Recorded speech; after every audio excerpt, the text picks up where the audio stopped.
My name is Tom, and I've been with my wife, Lisa, for almost 15 years. We met in college, back when life seemed so simple and full of endless possibilities. We hit it off right away. Lisa was everything I could have ever dreamed of in a partner. Smart, funny, and incredibly kind-hearted. From the start, we shared a deep connection that felt like it would last forever. Before the affair, our relationship was what I thought to be rock solid. We had our share of arguments, like any couple, but we always managed to work things out. We built a life together, bought a house, and had 2 amazing kids who became the center of our world.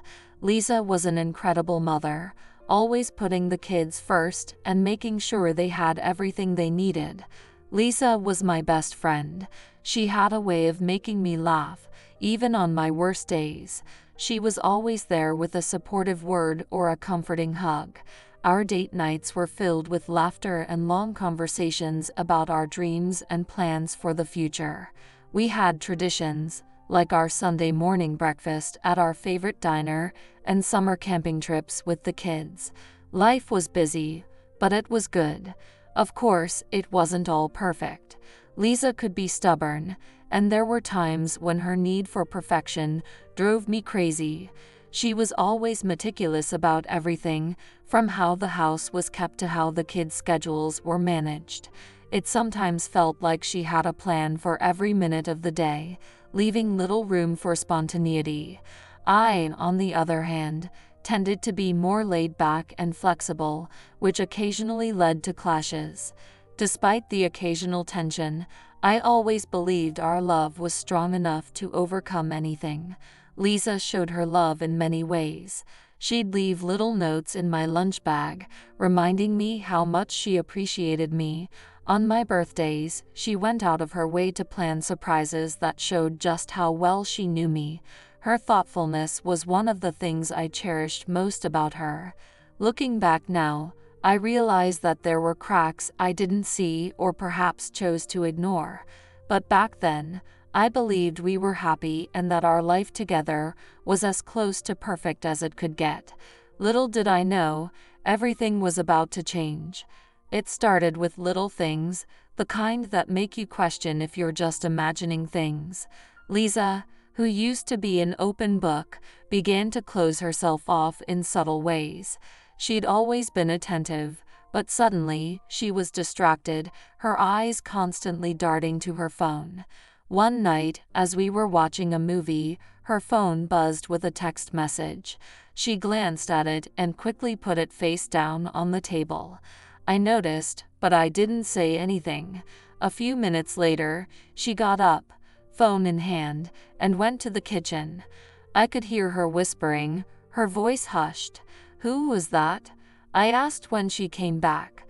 "Oh, just a work thing," Lisa replied, not meeting my eyes. "Nothing important." It was the first time I felt a pang of doubt. Why would a work message be so secretive? Over the next few weeks, more little things started to add up. Lisa's late nights at work became more frequent. She used to call if she was running late, but now she just sent short, vague texts. One Friday evening, she came home late again. She smelled different, like she had on a new perfume. "Is that a new perfume?" I asked, trying to sound casual. "Yeah, a gift from a colleague," Lisa said, her smile not quite reaching her eyes. "Do you like it?" "It's nice," I replied, feeling a knot tighten in my stomach. It was small things like this that began to weigh on me. I started noticing how she would laugh at messages on her phone, quickly typing replies, and then locking the screen. I tried to dismiss my worries, telling myself I was just being paranoid. One Saturday, we were supposed to go out for lunch with the kids, but Lisa said she had a sudden work meeting. She left, and I decided to take the kids to the park. When we got back, Lisa's car was already in the driveway, even though it was earlier than she had said she'd be home. "How was your meeting?" I asked later that night. "Long and boring," she replied, but there was something off in her tone. She was distant, her mind clearly elsewhere. As days turned into weeks, my suspicions grew. Lisa's behavior was becoming more and more erratic. She'd get defensive if I asked too many questions and would often leave the room to take calls. "Lisa, is everything okay?" I finally asked one night as we were getting ready for bed. "You've been acting different lately." She looked at me, a flash of something I couldn't quite place in her eyes, and then smiled. "I'm fine, Tom. Just a lot on my plate at work." I wanted to believe her, but deep down, I couldn't shake the feeling that something was terribly wrong. The woman I knew so well was slipping away, and I didn't know how to bring her back. As the days went by, my suspicions gnawed at me. I couldn't just sit back and do nothing. I needed to know the truth, even if it hurt. So I started gathering information in the only ways I knew how. First, I began checking Lisa's phone whenever I got the chance. When she was in the shower or asleep, I'd quickly scroll through her messages and emails. She was careful though. Nothing seemed out of the ordinary, and it frustrated me. I wondered if I was just being paranoid, but the nagging doubt wouldn't go away. My behavior changed, too. I became more withdrawn, constantly thinking about what she might be hiding. I'd catch myself staring at her, trying to read her expressions. Every laugh, every smile seemed suspect. It was driving me crazy. One night, when she was out with her friends, I decided to look through our shared laptop. I went through the browser history, hoping to find something, anything, that would confirm my suspicions. I found a few deleted emails and messages, but nothing concrete. Still, it felt like I was getting closer to uncovering the truth. My emotions were all over the place. One moment, I'd be filled with fear, dreading what I might find. The next, I'd be hopeful, convincing myself that maybe I was wrong, that Lisa was still the woman I fell in love with. But then anger would take over, fueled by the growing sense of betrayal. I even talked to a couple of her friends under the guise of casual conversation, asking about her work and if they knew of any new friends she might have made. They didn't seem to know much, and their responses only added to my confusion and frustration. Was she hiding things from them too, or was I just losing my mind? One weekend, I decided to take a different approach. I started following her when she said she was going out. I felt guilty and ashamed, but I had to know. She said she was meeting a friend for coffee, so I parked a block away from the cafe and watched from a distance. She was there, but the friend never showed up. Instead, she sat alone, nervously checking her phone. It didn't make sense. That night, as I lay in bed, I couldn't sleep. My mind was racing. Fear, doubt, hope, and anger were like a whirlwind in my head. I needed to confront her, but I also feared her answers. What if my worst fears were true? What if she admitted to having an affair? I decided to install a tracking app on her phone. It felt wrong, like a violation of her privacy, but I was desperate. The app would let me see her location and access her messages. As I set it up, my hands were shaking. I hated what I was doing, but the need for answers was overpowering. Days passed, and I monitored her every move. My emotions were a mess. Every ping from the app made my heart race. When she was at work, I'd feel a temporary relief, but as soon as she went somewhere else, the fear returned. One evening, as we sat down for dinner, I couldn't take it anymore. "Lisa, is there something you need to tell me?" I asked, trying to keep my voice steady. She looked up, surprised. "What do you mean?" "I don't know, you've just been so distant lately. I feel like you're hiding something." She sighed, rubbing her temples. "Tom, I've told you, it's just work. You're overthinking things." But I wasn't convinced. The truth was out there, and I was determined to find it, no matter the cost. The moment I discovered the truth was a mix of sheer accident and gut-wrenching reality. It was a Saturday afternoon, and Lisa was out running errands. The kids were at a friend's house, giving me a rare moment of solitude. I decided to tidy up a bit and came across Lisa's laptop, left open on the kitchen counter. My curiosity got the better of me, and I clicked on the email icon, half expecting to find nothing. But then I saw it, a string of emails exchanged with someone named Jake. My heart raced as I clicked on one, my breath catching in my throat. The messages were explicit and filled with emotions that Lisa had stopped sharing with me. They spoke of secret meetings, stolen moments, and a love that had been hidden from me for months. My hands trembled as I scrolled through them, each word a dagger to my heart.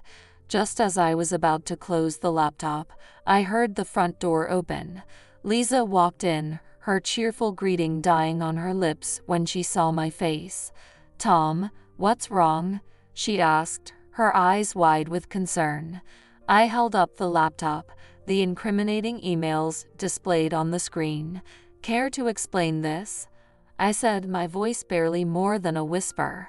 Her face went pale, and she took a step back. "Tom, I can explain." "Explain what, Lisa?" "That you've been cheating on me? With someone named Jake?" My voice rose with each word, the anger and betrayal boiling over. Tears welled up in her eyes as she nodded. "Yes, I have. It started last year. We met at a conference and I don't know, I just felt so alone. I'm so sorry, Tom." I couldn't believe what I was hearing. "So this is my fault? Because you felt alone?" "No, it's not like that," she sobbed. "I was wrong. I know I hurt you. I didn't know how to stop." The room spun around me, and I felt like I was going to be sick. "How could you do this to us? To our family?" Lisa sank to her knees, her face buried in her hands. "I don't know. I wasn't thinking. I was selfish. I never wanted to hurt you or the kids." The weight of her betrayal crashed over me, leaving me numb. I sat down heavily on the couch, my mind racing. Anger and sadness battled for control, and for a moment, I couldn't even look at her. "Tom," she whispered, her voice breaking. "I love you. I never stopped loving you. It was a mistake, a terrible mistake. Please, can we fix this?" I looked at her, tears streaming down her face, and felt a surge of conflicting emotions. Part of me wanted to comfort her, to believe her words and work things out, but the other part of me was filled with rage and disbelief. "I don't know, Lisa," I said, my voice shaking. "I don't know if I can ever trust you again." She crawled over to me, taking my hands in hers. "Please, Tom, give me a chance to make it right. I'll do anything. Therapy, counseling, whatever it takes. I can't lose you." Her desperation was palpable, but so was my pain. I pulled my hands away, standing up to put some distance between us. "I need time," I said, my voice hollow. "I need to think." Lisa nodded, tears still falling. "I understand. Take all the time you need. I'll do whatever it takes to prove to you that I can be better, that I can be the wife you deserve." I walked out of the house, needing fresh air and space to clear my head. The shock of her confession left me reeling, and the future of our marriage hanging by a thread. After discovering Lisa's affair, I spent the next few days in a daze. I couldn't eat or sleep, and my mind was constantly replaying our confrontation. I knew I couldn't avoid talking to her forever, so I finally mustered the courage to sit down and have a serious conversation about our future. We sat in the living room, the tension thick in the air. Lisa's eyes were red and puffy from crying, and I could tell she was just as exhausted as I was. "Tom," she began softly, "I know I've hurt you, and I'm so sorry. I'll do anything to make it right." I took a deep breath. trying to keep my emotions in check. "Lisa, I need to understand why you did it. What made you turn to someone else?" She looked down at her hands, her voice trembling. "I was lonely, Tom. You were always so busy with work, and I felt like we were drifting apart. Jake, he made me feel wanted, appreciated." I clenched my fists, fighting back the anger. "So, because I was working hard to provide for our family, you decided to cheat? That's your excuse?" "No, it's not an excuse," she said quickly. "It's just an explanation. I know it doesn't justify what I did. I was selfish and stupid." We sat in silence for a moment, the weight of her words hanging between us. Finally, I spoke up, my voice raw with pain. "I don't know if I can ever trust you again, Lisa. You've broken something that might be impossible to fix." Tears streamed down her face. "Please, Tom, give me a chance. Let's go to counseling, talk to someone who can help us rebuild. I'll do anything." I looked away, the lump in my throat making it hard to speak. "I don't know if I can. Right now, I just need space to think." Lisa nodded, wiping her tears. "I understand. I'll stay with my sister for a while. Take all the time you need." After she left, the house felt eerily quiet. I was overwhelmed with a mix of emotions: anger, sadness, confusion. I decided to reach out to my friend, Mike, for support. He'd always been a good listener, and I needed someone to talk to. "Mike," I said over the phone, my voice shaking, "I need to talk to you. Can we meet up?" "Of course, man," Mike replied. "Come over. We'll figure this out." When I arrived at Mike's place, he greeted me with a hug, which nearly broke the dam holding back my tears. We sat down with a couple of beers, and I poured out the whole story. "Jesus, Tom," Mike said, shaking his head. "I'm so sorry. I can't imagine how you're feeling right now." "I don't even know how I'm feeling," I admitted. "Part of me wants to try and fix things, but another part of me is so angry and hurt. I don't know if I can get past this." Mike sighed. "Whatever you decide, I'm here for you. Maybe talking to a counselor isn't such a bad idea. It might help you sort through your feelings." I nodded, considering his words. "Yeah, maybe. I'll think about it." In the following days, I focused on taking care of the kids and trying to maintain some sense of normalcy. It was hard, but their presence was a comforting reminder of the good things in my life. I eventually decided to take Mike's advice and look into counseling, both for myself and possibly for Lisa and me. The road ahead was uncertain, but I knew I couldn't make any rash decisions. I needed time to heal and figure out what I truly wanted. Whether Lisa and I could ever rebuild what was broken remained to be seen, but for now, I had to take it one day at a time. The weeks following Lisa's confession were some of the hardest of my life. The affair had a profound impact on me, shaking the foundation of our marriage and forcing me to reevaluate everything I thought I knew. I moved through my days in a fog, grappling with feelings of betrayal, anger, and sadness. The house felt emptier without Lisa, and the kids could sense the tension, even if they didn't fully understand what was happening. One of the first conclusions I drew was that I needed to prioritize my own well-being. I started going to therapy on Mike's suggestion, hoping it would help me make sense of my emotions. My therapist, Dr. Miller, was patient and understanding, helping me process my pain and find healthy ways to cope. "Tom," Dr. Miller said during one session, "it's okay to feel a range of emotions. Betrayal is a heavy burden, but acknowledging your feelings is the first step toward healing." Talking to Dr. Miller was a revelation.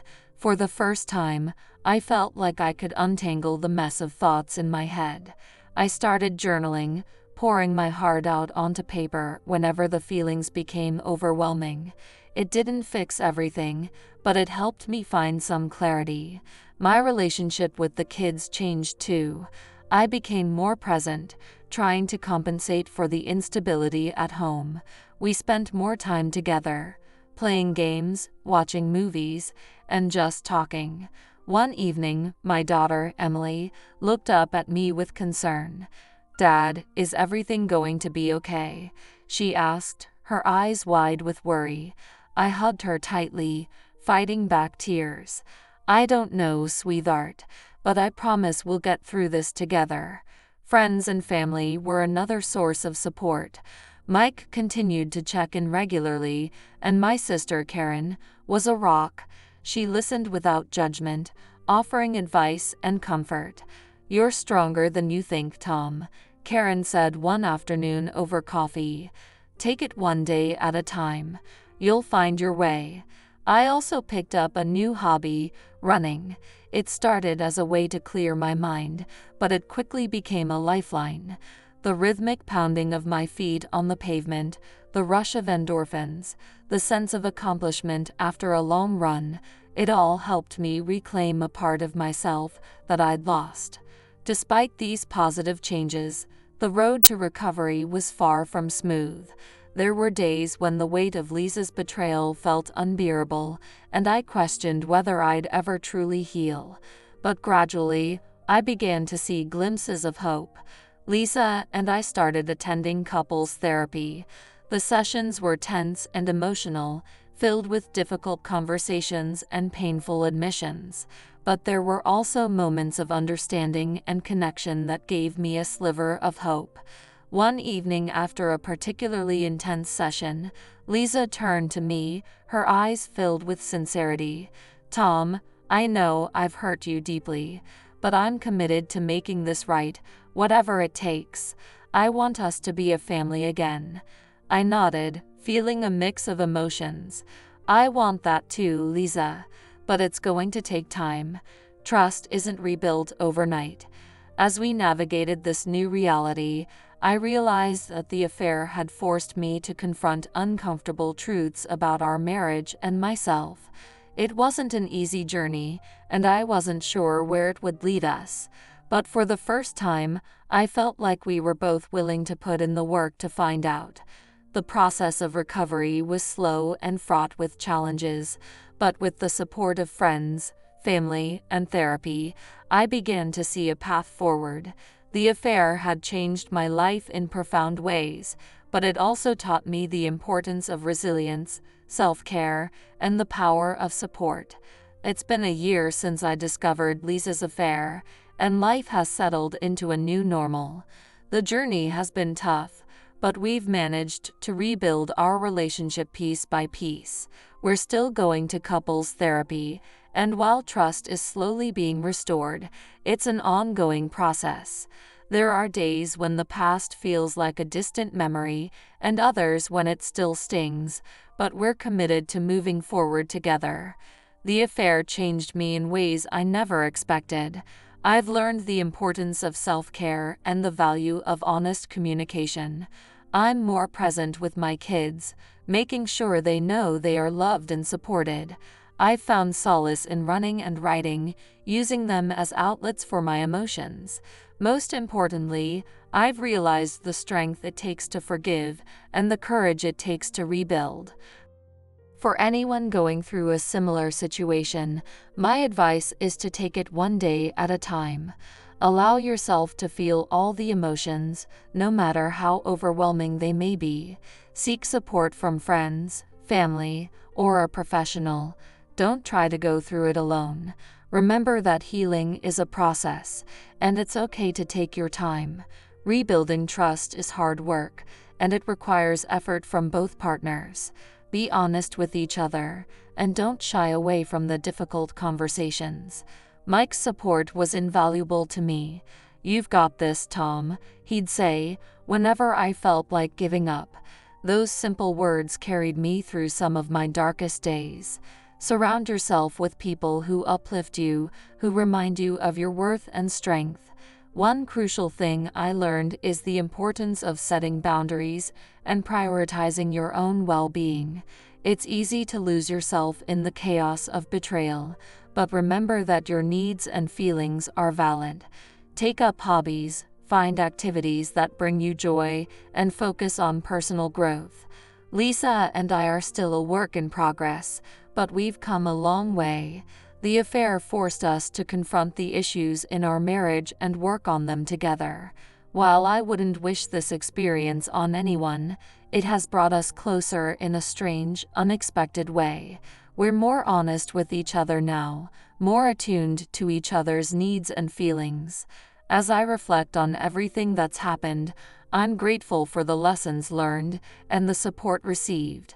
I've become a better father, a more understanding partner, and a stronger individual. Life has a way of throwing curveballs, but with resilience and support, it's possible to come out stronger on the other side.